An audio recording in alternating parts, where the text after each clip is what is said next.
श्री प्रेमचंद जी के द्वारा लिखी हुई एक कहानी, ईश्वरीय न्याय। कानपुर जिले में पंडित भृगुदत्त नाम के एक बड़े जमींदार थे। मुंशी सत्यनारायण उनके कारिंदा थे। वह बड़े स्वामी भक्त और सच्चरित्र मनुष्य थे। लाखों रुपए की तहसील और हजारों मन अनाज का लेन देन उनके हाथ में था, पर कभी उनकी नीयत डावाडोल न होती थी। उनके सुप्रबंध से रियासत दिनों दिन उन्नति करती जाती थी।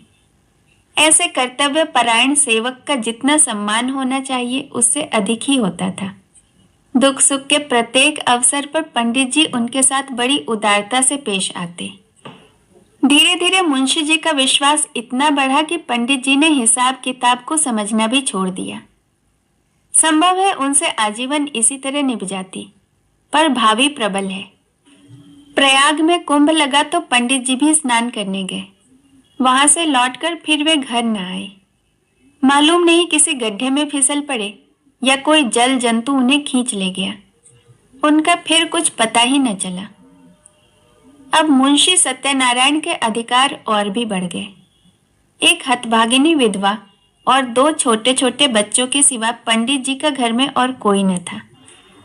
अंत्येष्टि क्रिया से निवृत्त होकर एक दिन शोकातुर पंडिताइन ने उन्हें बुलाया और रोकर कहा, लाला, पंडित जी हमें मझधार में छोड़कर सुरपुर को सिधार गए। अब यह नैया तुम ही पार लगाओ तो लग सकती है। यह सब खेती तुम्हारी ही लगाई हुई है, इसे तुम्हारे ही ऊपर छोड़ती हूँ। ये तुम्हारे बच्चे हैं, इन्हें अपनाओ। जब तक मालिक जी ये तुम्हें अपना भाई समझते रहे, मुझे विश्वास है कि तुम उसी तरह इस भार को संभाले रहोगे।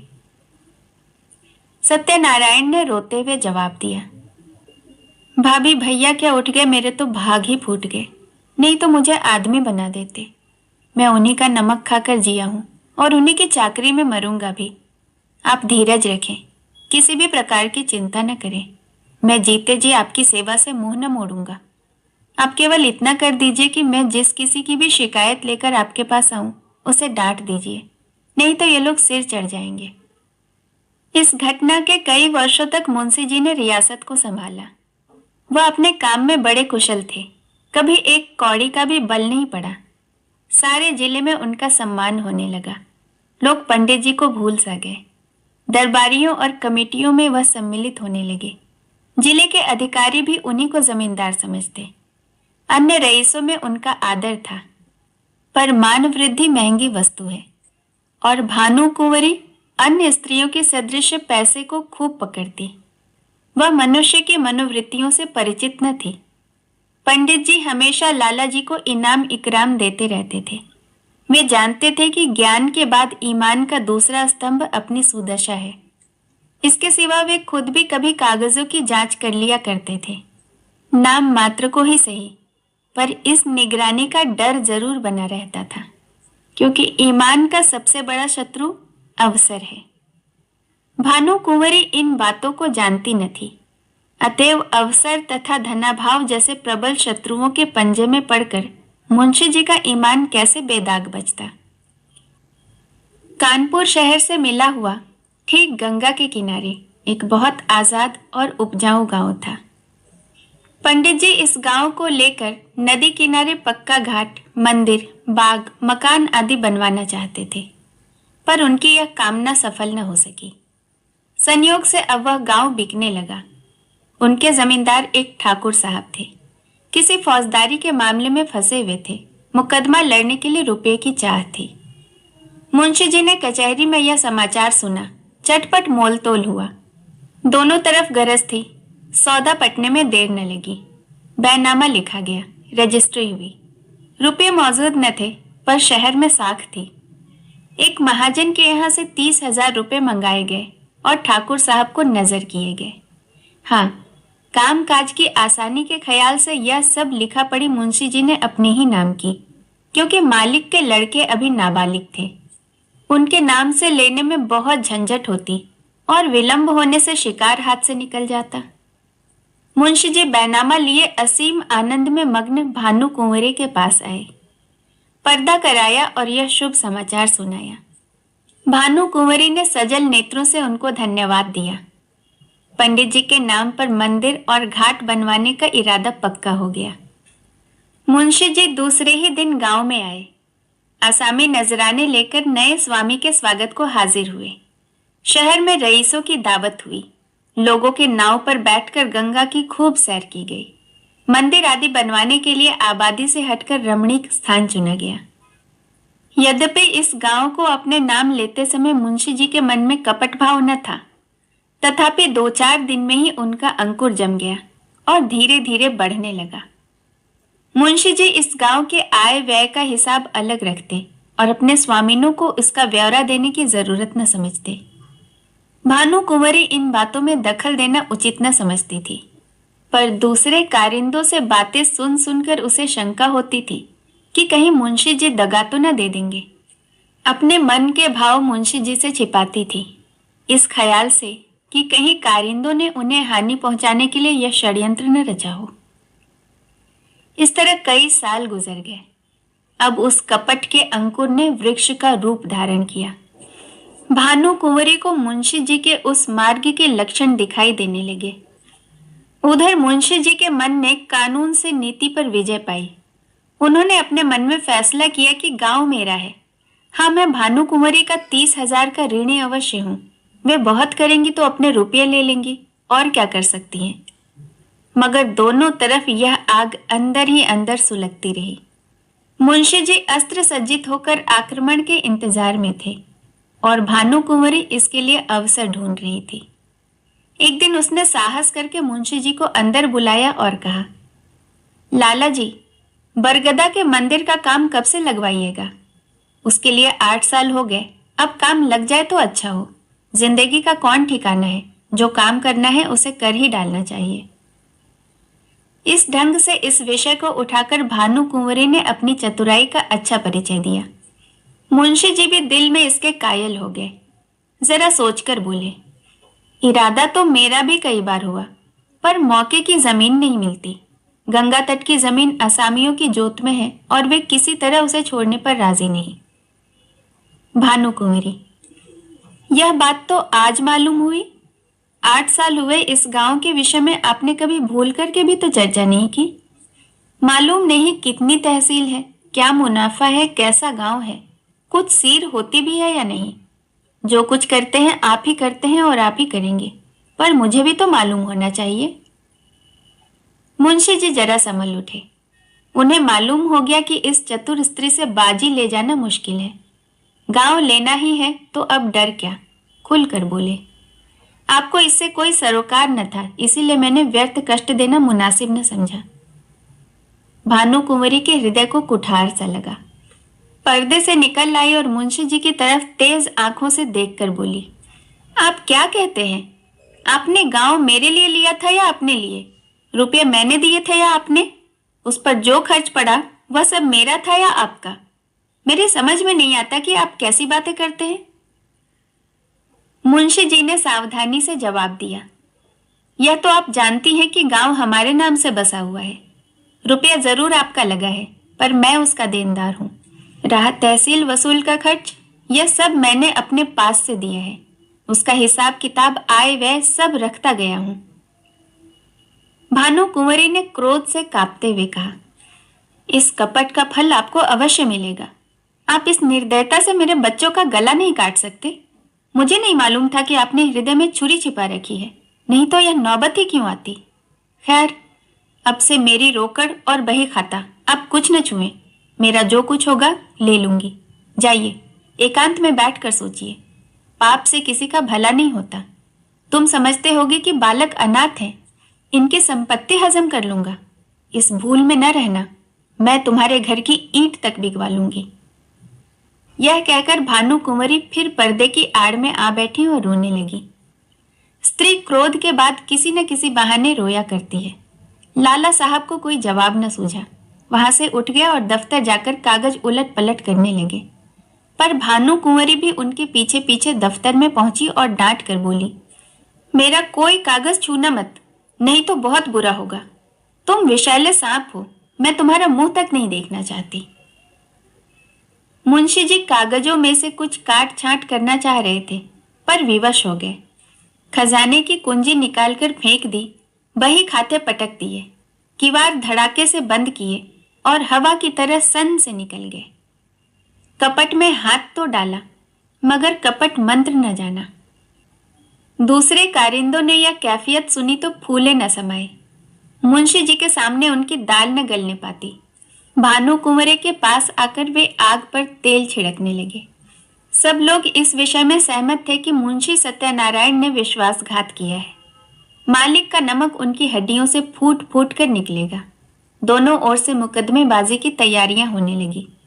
एक तरफ न्याय का शरीर था, दूसरी ओर न्याय की आत्मा। प्रकृति का पुरुष से लड़ने का साहस हुआ।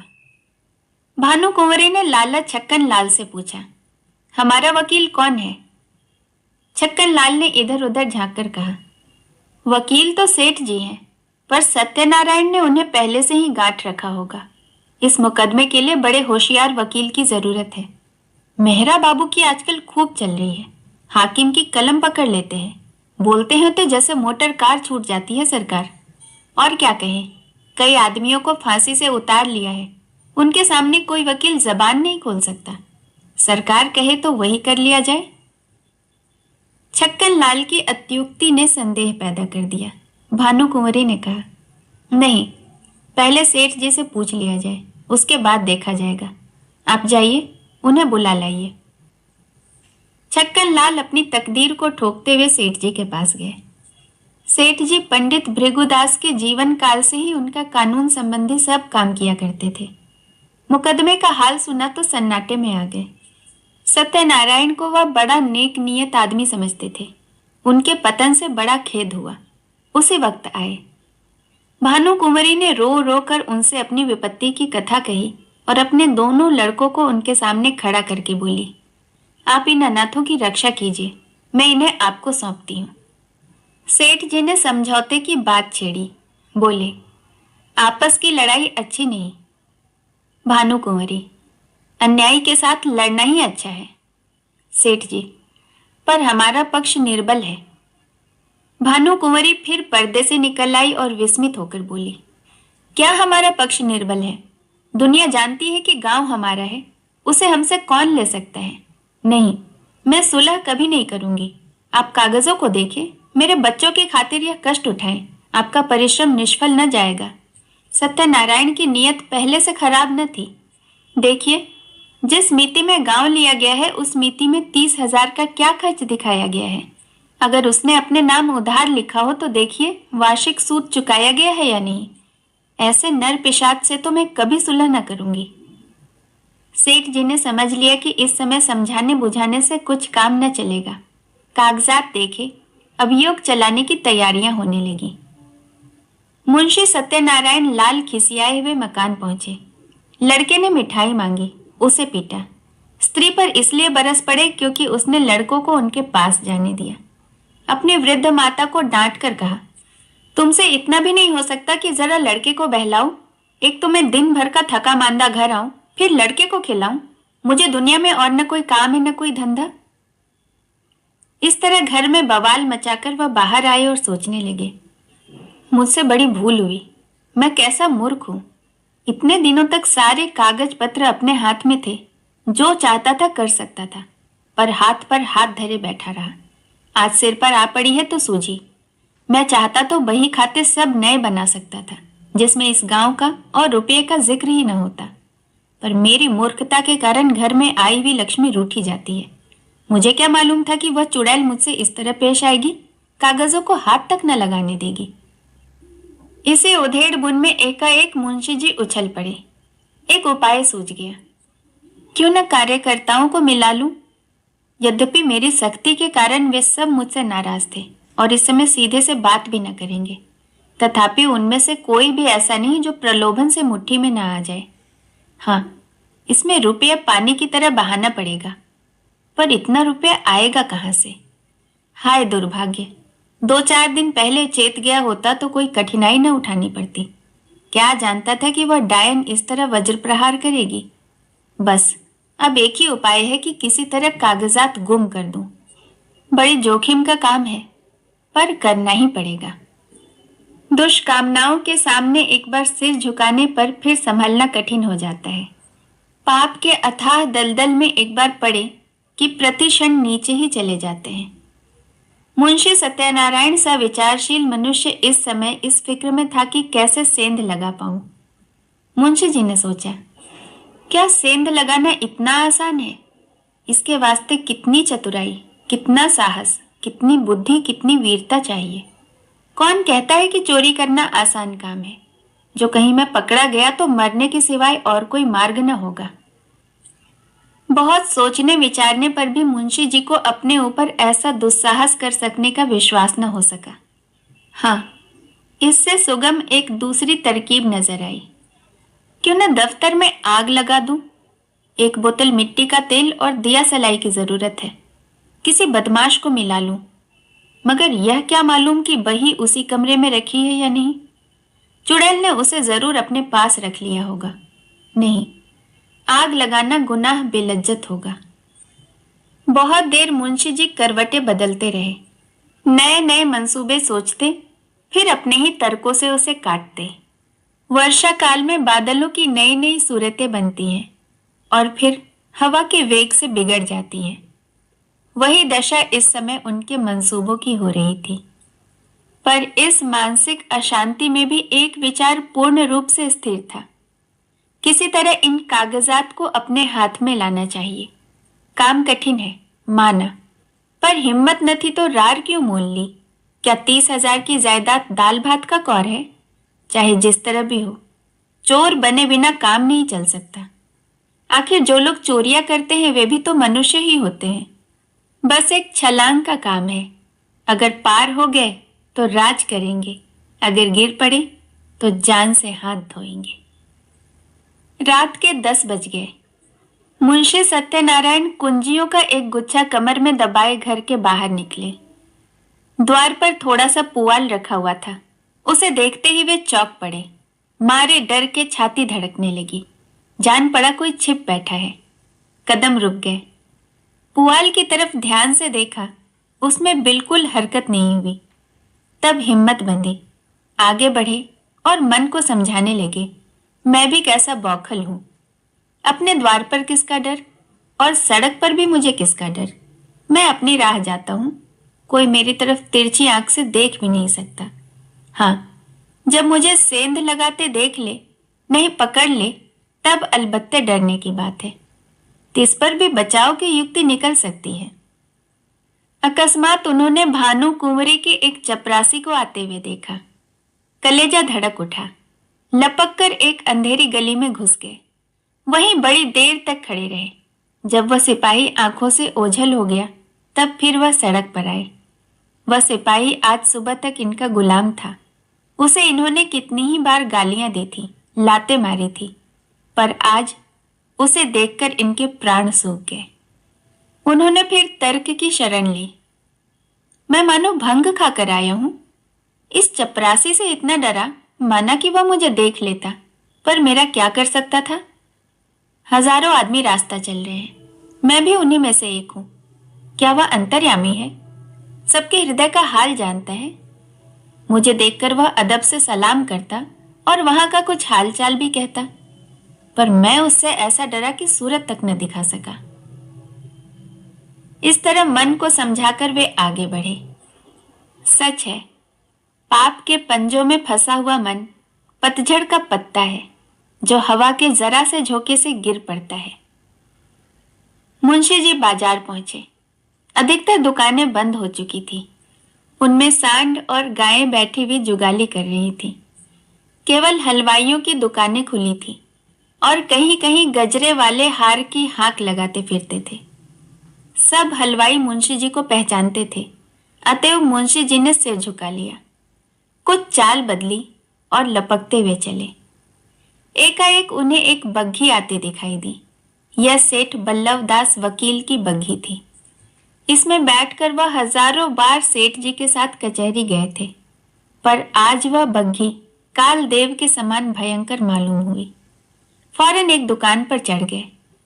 वहां विश्राम कर रहे सांड ने समझा कि वे मुझे पदच्युत करने आए हैं। माथा झुकाए फुंकारता हुआ उठ बैठा। पर इसी बीच में बग्घी निकल गई और मुंशी जी की जान में जान आ गई। अब कि उन्होंने तर्क का आश्रय न लिया, समझ गए कि इस समय इससे कोई लाभ नहीं है। खैरियत यह हुई कि वकील ने उन्हें देखा नहीं। वह घाघ है, मेरे चेहरे से ताड़ जाता। कुछ विद्वानों का कथन है कि मनुष्य की स्वाभाविक प्रवृत्ति पाप की ओर होती है, पर यह कोरा अनुमान ही है, अनुभव सिद्ध बात नहीं। सच बात तो यह है कि मनुष्य स्वभावतः पाप भीरू होता है और हम प्रत्यक्ष देख रहे हैं कि पाप से उसे कैसी घृणा होती है। एक फरलांग आगे चलकर मुंशी जी को एक गली मिली। वह भानु कुंवरी के घर का रास्ता था। धुंधली सी लालटेन जल रही थी। जैसा मुंशी जी ने अनुमान किया था, पहरेदार का पता न था। अस्तबल में चमारों के यहाँ नाच हो रहा था। कई चमारिनें बनाव श्रृंगार करके नाच रही थी। चमार मृदंग बजा बजा कर गाते थे। नहीं घरे श्याम, घेरी आई बदरा, सोवत रहियो, सपन एक देख्यो रामा, खुली गई नींद, ढरक गए कजरा, नहीं घरे श्याम, घेरी आए बदरा। दोनों पहरेदार वही तमाशा देख रहे थे।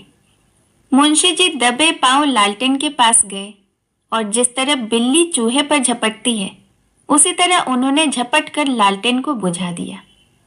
एक पड़ाव पूरा हो गया, पर वे उस कार्य को जितना दुष्कर समझते थे उतना न जान पड़ा।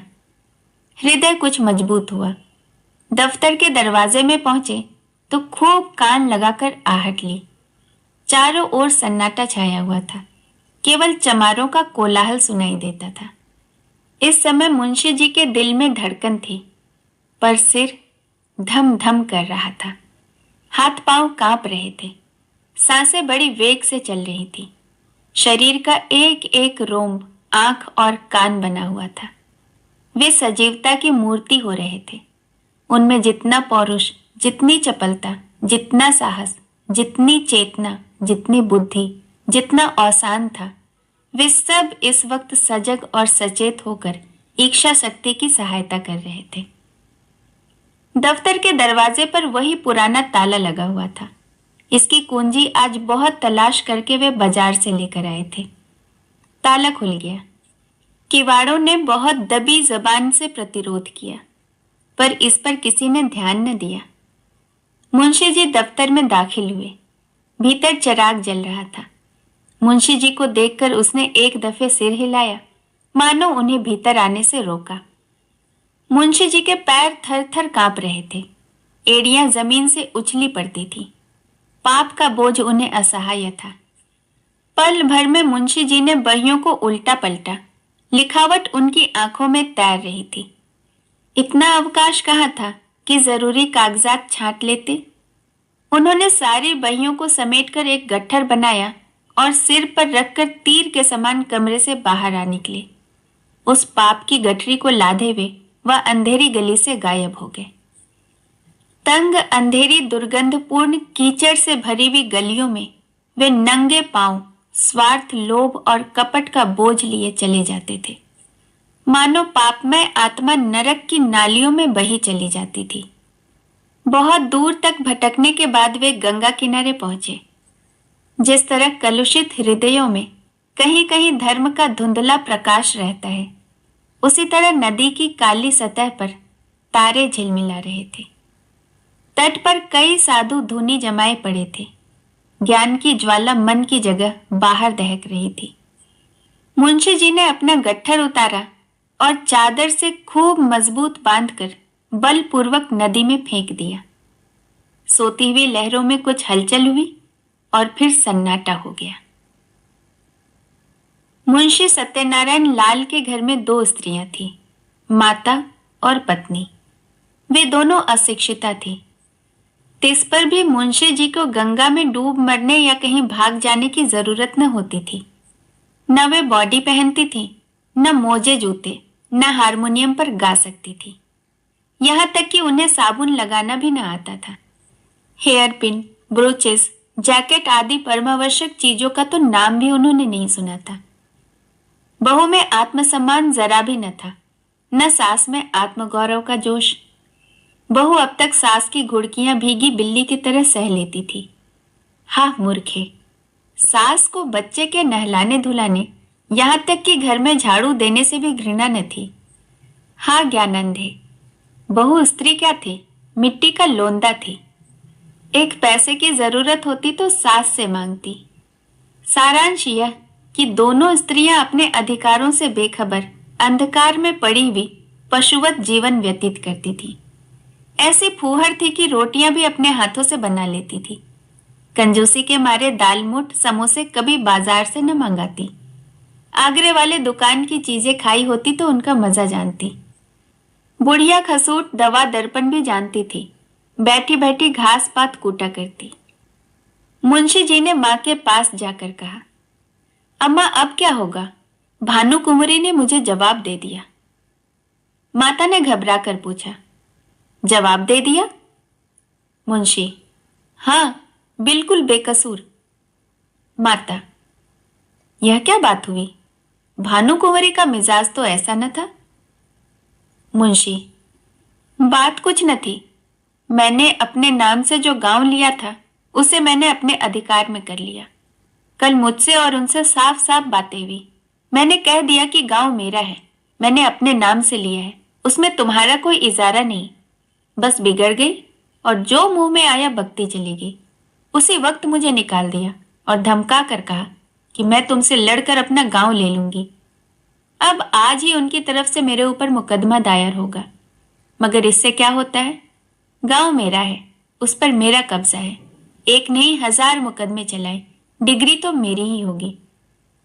माता ने बहू की तरफ मारमांतक दृष्टि से देखा और बोली, क्यों भैया, वह गांव तो लिया था तुमने उन्हीं के रुपए से और उन्हीं के वास्ते। मुंशी, लिया था तब लिया था, अब मुझसे ऐसा आबाद और मालदार गांव नहीं छोड़ा जाता। वह मेरा कुछ नहीं कर सकती, मुझसे अपना रुपया भी नहीं ले सकती। 150 गांव तो है उनके हाथ में, तब भी हवस नहीं मानती। माता, बेटा किसी को धन ज्यादा हो जाए तो उसे फेंक थोड़े ही देता है। तुमने अपनी नीयत बिगाड़ी, यह अच्छा काम नहीं किया। दुनिया तुम्हें क्या कहेगी? और दुनिया चाहे कहे या न कहे, तुमको भला ऐसा करना चाहिए कि जिसकी गोद में इतने दिनों तक पले, जिसका इतने दिनों तक नमक खाया, अब उसी से दगा करो। नारायण ने तुम्हें क्या नहीं दिया? मजे से खाते हो, मजे से पहनते हो। घर में नारायण का दिया 4 पैसा है, बाल बच्चे हैं, और क्या चाहिए? मेरा कहा मानो। इस कलंक का टीका अपने माथे पर न लगाओ, या अपजस मत लो। बरकत अपनी कमाई में होती है, हराम की कौड़ी कभी नहीं फलती। मुंशी, ओह, ऐसी बातें बहुत सुन चुका हूं। दुनिया उन पर चलने लगे तो सारे काम बंद हो जाए। मैंने इतने दिनों तक इनकी सेवा की, मेरी ही बदौलत ऐसे ऐसे 4-5 गांव बढ़ गए। जब तक पंडित जी थे मेरी नीयत का मान था। मुझे आंखों में धूल डालने की जरूरत न थी, वे आप ही मेरी खातिर कर दिया करते थे। उन्हें मरे 8 साल हो गए, मगर मुसलमान के एक बीड़े पान की कसम खाता हूँ, मेरी जात से उनको हजारों रुपए मासिक की बचत होती थी। क्या उनको इतनी भी समझ न थी कि बेचारा जो इतनी ईमानदारी से काम करता है, इस नफे में उसे भी कुछ मिलना चाहिए? यह कहकर न दो, इनाम कहकर दो, किसी तरह तो दो। मगर वे तो समझती थी कि मैंने इसे 20 रुपए महीने पर मोल ले लिया है। मैंने 8 साल तक सब किया, अब क्या इसी 20 रुपए में गुलामी करता रहूं और अपने बच्चों को दूसरों का मुंह ताकने के लिए छोड़ जाऊं? अब मुझे अवसर मिला है, इसे क्यों छोड़ूं? जमींदारी की लालसा लिए हुए क्यों मरूं? जब तक जीऊंगा खुद खाऊंगा, मेरे पीछे बच्चे चैन उड़ाएंगे। माता की आंखों में आंसू भर आए। बोली, बेटा, मैंने तुम्हारे मुंह से ऐसी बातें कभी नहीं सुनी। तुम्हें क्या हो गया है? तुम्हारे आगे बाल बच्चे हैं, आग में हाथ न डालो। बहू ने सास की ओर देखकर कहा, हमको ऐसा धन न चाहिए, हम अपनी दाल रोटी में मगन हैं। मुंशी, अच्छी बात है, तुम लोग दाल रोटी खाना, गाढ़ा पहनना, मुझे अब हलवा पूरी की इच्छा है। माता, यह अधर्म मुझसे न देखा जाएगा, मैं गंगा में डूब मरूंगी। पत्नी, तुम्हें यह सब कांटा बोना है तो मुझे मायके पहुंचा दो, मैं अपने बच्चों को लेकर इस घर में न रहूंगी। मुंशी ने झुंझला कर कहा, तुम लोगों की बुद्धि तो भांग खा गई है। लाखों सरकारी नौकर दिन रात दूसरों का गला दबा दबा कर रिश्वतें लेते हैं और चैन करते हैं। न उनके बाल बच्चों को ही कुछ होता है, न ही उन्हें हैजा पकड़ता है। अधर्म उनको क्यों नहीं खाता जो मुझी को खा जाएगा? मैंने तो सत्यवादियों को सदा दुख झेलते ही देखा है। मैंने जो कुछ किया है सुख लूटूंगा, तुम्हारे मन में जो आए करो। प्रातःकाल दफ्तर खुला तो कागजात सब गायब थे। मुंशी छक्कन लाल बौखलाए से घर में गए और मालकिन से पूछा, कागजात आपने उठवा लिए हैं? भानु कुंवरी ने कहा, मुझे क्या खबर, जहां आपने रखे होंगे वहीं होंगे। फिर सारे घर में खलबली पड़ गई। पहरेदारों पर मार पड़ने लगी। भानु कुंवरी को तुरंत मुंशी सत्यनारायण पर संदेह हुआ, मगर उनकी समझ में छक्कन लाल की सहायता के बिना यह काम होना असंभव था।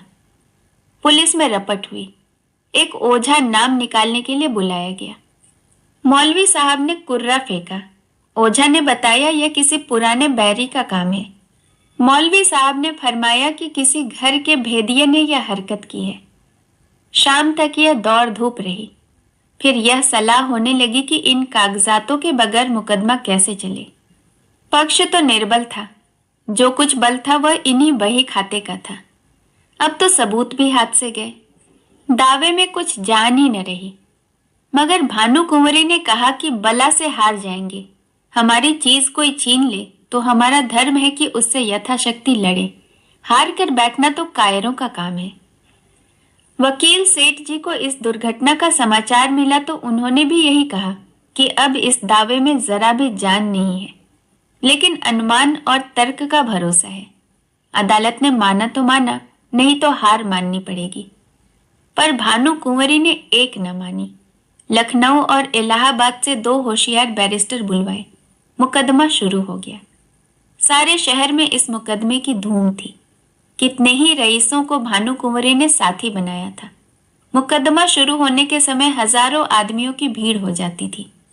लोगों के इस खिंचाव का मुख्य कारण यह था कि भानु कुंवरी एक पर्दे की आड़ में बैठी हुई अदालत की कार्रवाई देखा करती थी, क्योंकि उसे अब अपने नौकरों पर जरा भी विश्वास न था। वादी बैरिस्टर ने एक बड़ी मार्मिक वक्तृता दी। उसने सत्यनारायण की पूर्वावस्था का खूब अच्छा चित्र खींचा। उसने दिखाया कि वे कैसे स्वामी भक्त, कैसे कार्यकुशल, कैसे कर्मशील थे, और स्वर्गवासी पंडित भृगुदत्त का उन पर पूर्ण विश्वास हो जाना किस तरह स्वाभाविक था। इसके बाद उसने सिद्ध किया कि मुंशी सत्यनारायण की आर्थिक व्यवस्था कभी ऐसी न थी कि वे इतना धन संचय करते। अंत में उसने मुंशी जी की स्वार्थपरता, कूटनीति, निर्दयता और विश्वासघात का ऐसा घृणोत्पादक चित्र खींचा कि लोग मुंशी जी को गालियां देने लगे।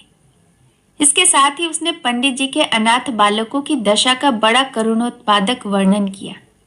कैसे शोक और लज्जा की बात है कि ऐसा चरित्रवान, ऐसा नीति कुशल मनुष्य इतना गिर जाए कि वह अपने स्वामी के अनाथ बालकों की गर्दन पर छुरी चलाने में संकोच न करे। मानव पतन का ऐसा करुण, ऐसा हृदय विदारक उदाहरण मिलना कठिन है। इस कुटिल कार्य के परिणाम की दृष्टि से इस मनुष्य के पूर्व परिचित सद्गुणों का गौरव लुप्त हो जाता है, क्योंकि वे असली मोती नहीं, नकली कांच के दाने थे, जो केवल विश्वास जमाने के निमित्त दर्शाए गए थे। वह केवल सुंदर जाल था जो एक सरल हृदय और छल छंद से दूर रहने वाले रईसों को फंसाने के लिए फैलाया गया था।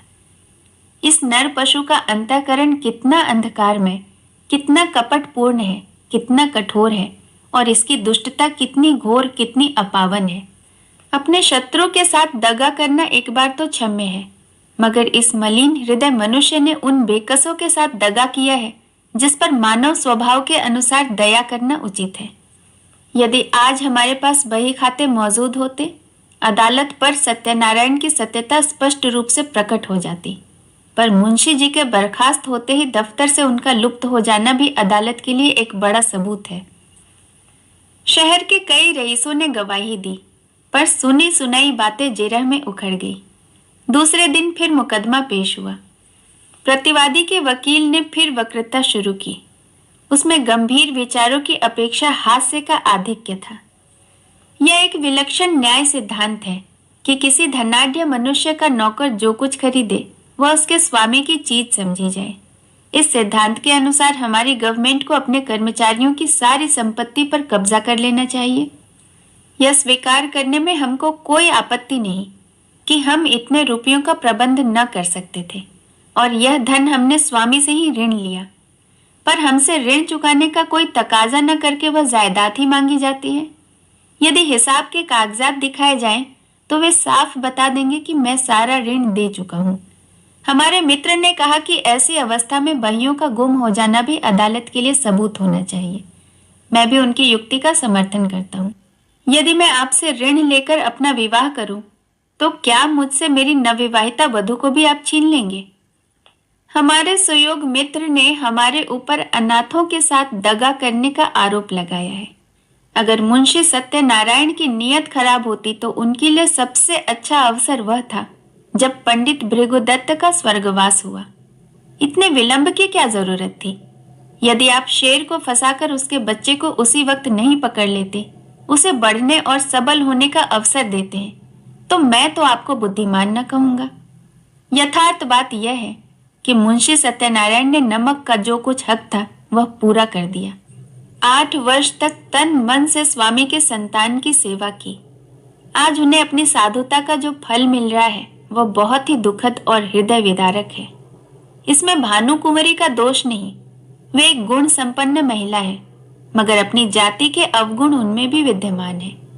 ईमानदार मनुष्य स्वभावतः स्पष्टभाषी होता है, उसे अपनी बातों में नमक मिर्च लगाने की जरूरत नहीं होती। यही कारण है कि मुंशी जी के मृदुभाषी मातहतों को उन पर आक्षेप करने का मौका मिल गया। इस दावे की जड़ केवल इतनी ही है और कुछ नहीं। भानु कुंवरी यहाँ उपस्थित है, क्या वे कह सकती हैं कि इस 8 वर्ष की मुद्दत में कभी इस गांव का जिक्र उनके सामने आया? कभी उसके हानि लाभ, आय व्यय, लेन देन की चर्चा उनसे की गई? मान लीजिए कि मैं गवर्नमेंट का मुलाजिम हूँ। यदि मैं आज दफ्तर में आकर अपनी पत्नी के आय व्यय और अपने टहलुओं के टैक्सों का पचड़ा गाने लगूं, तो शायद मुझे शीघ्र ही अपने पद से पृथक होना पड़े और संभव है कुछ दिनों तक बरेली की अतिथिशाला में भी रखा जाऊं। जिस गांव से भानु कुंवरी का सरोकार न था, उसकी चर्चा उनसे क्यों की जाती? इसके बाद बहुत से गवाह पेश हुए, जिनमें अधिकांशतः आसपास के देहातों के जमींदार थे। उन्होंने बयान किया कि हमने मुंशी सत्यनारायण के आसामियों को अपनी दरखास्ती रसीदें और अपने नाम से खजाने में रुपया दाखिल करते देखा है। इतने में संध्या हो गई। अदालत ने 1 सप्ताह में फैसला सुनाने का हुक्म दिया। सत्यनारायण को अब अपनी जीत में कोई संदेह न था। वादी पक्ष के गवाह भी उखड़ गए और बहस भी सबूत से खाली थी। अब इनकी गिनती भी जमींदारों में होगी और संभव है या कुछ दिनों में रईस भी कहलाने लगेंगे। पर किसी न किसी कारण से अब शहर के गणमान्य पुरुषों से आंखें मिलाते शर्माते थे। उन्हें देखते ही उनका सिर नीचा हो जाता था। वह मन में डरते थे कि वे लोग कहीं इस विषय पर कुछ पूछताछ न कर बैठे। वह बाजार में निकलते तो दुकानदारों में कुछ कानाफूसी होने लगती और लोग उन्हें तिरछी दृष्टि से देखने लगते। अब तक लोग उन्हें विवेकशील और सच्चरित्र मनुष्य समझते। शहर के धनी मानी इन्हें इज्जत की निगाह से देखते और उनका बड़ा आदर करते थे। यद्यपि मुंशी जी को अब तक इनसे टेढ़ी तिरछी सुनने का संयोग न पड़ा था, तथापि उनका मन कहता था कि सच्ची बात किसी से छिपी नहीं है। चाहे अदालत से उनकी जीत हो जाए, पर उनकी शाख अब जाती रही है। अब उन्हें लोग स्वार्थी, कपटी और दगाबाज समझेंगे। दूसरों की बात तो अलग रही, स्वयं उनके घरवाले उनकी उपेक्षा करते थे। बूढ़ी माता ने 3 दिन से मुंह में पानी नहीं डाला। स्त्री बार बार हाथ जोड़कर कहती थी कि अपने प्यारे बालकों पर दया करो। बुरे काम का फल कभी अच्छा नहीं होता, नहीं तो पहले मुझे ही विष खिला दो।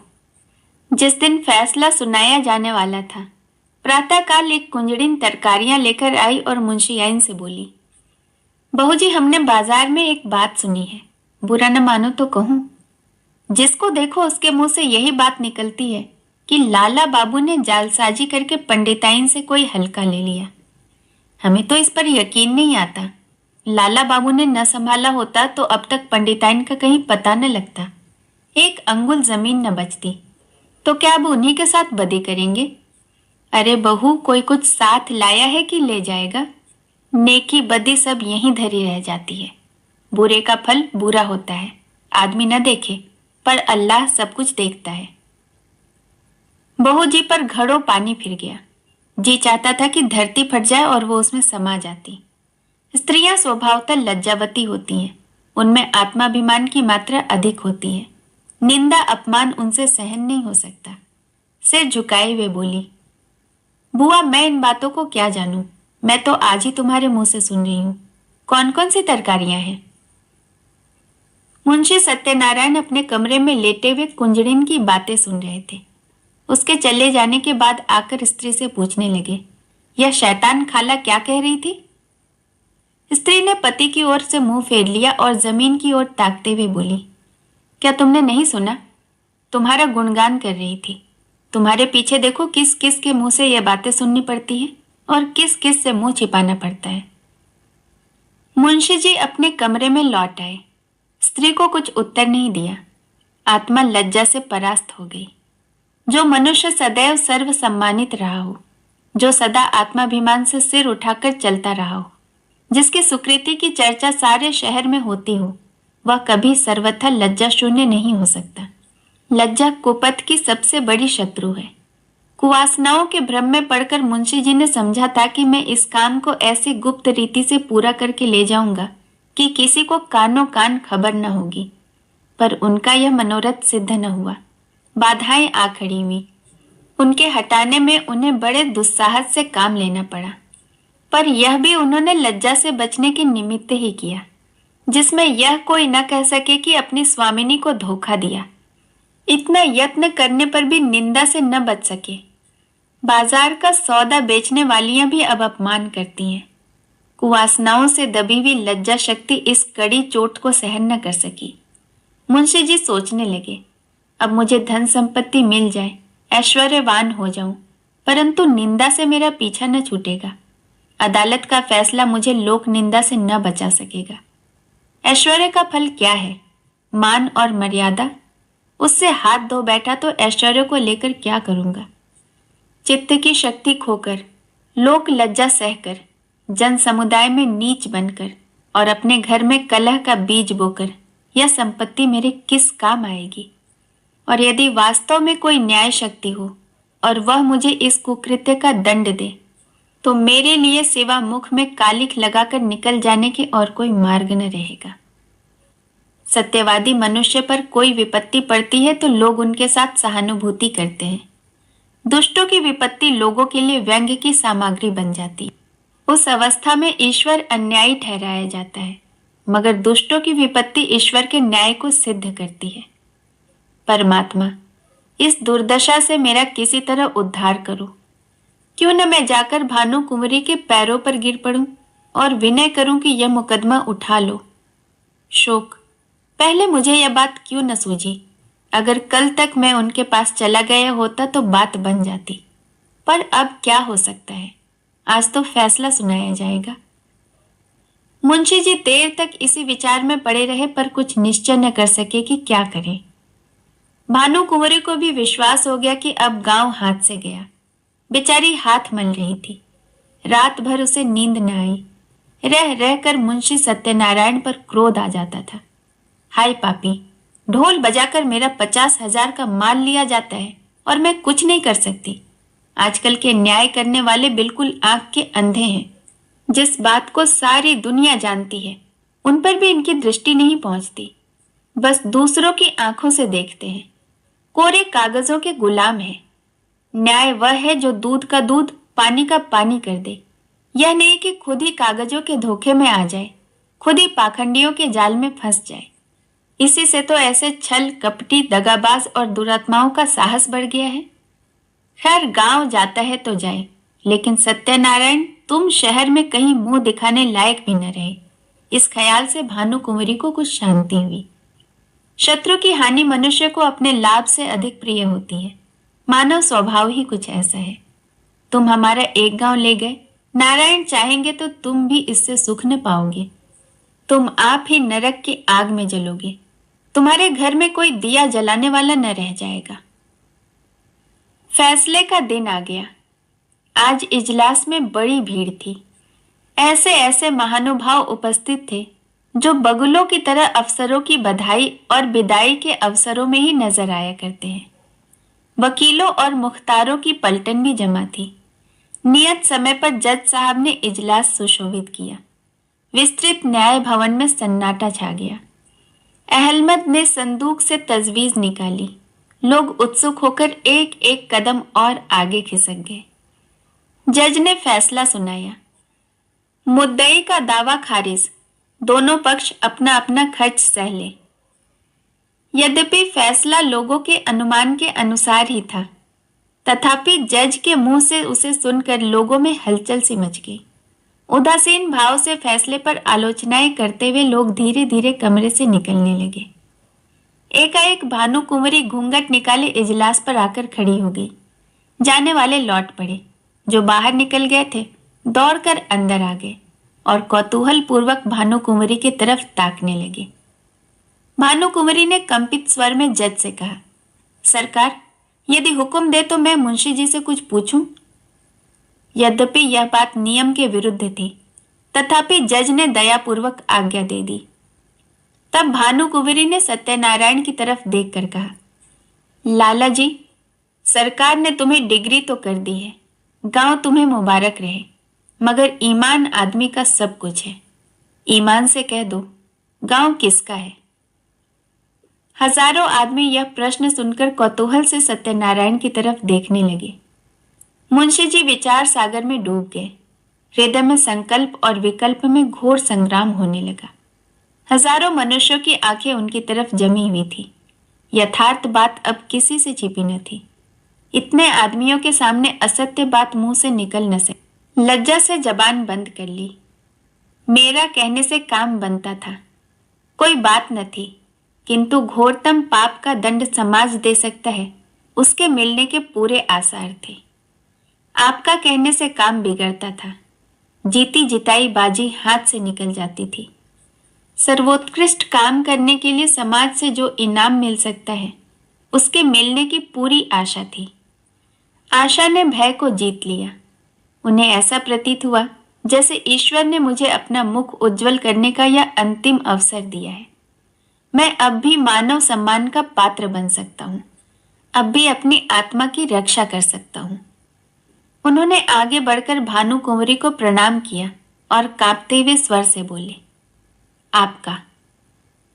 हजारों मनुष्यों के मुंह से एक गगन स्पर्शी ध्वनि निकली, सत्य की जय।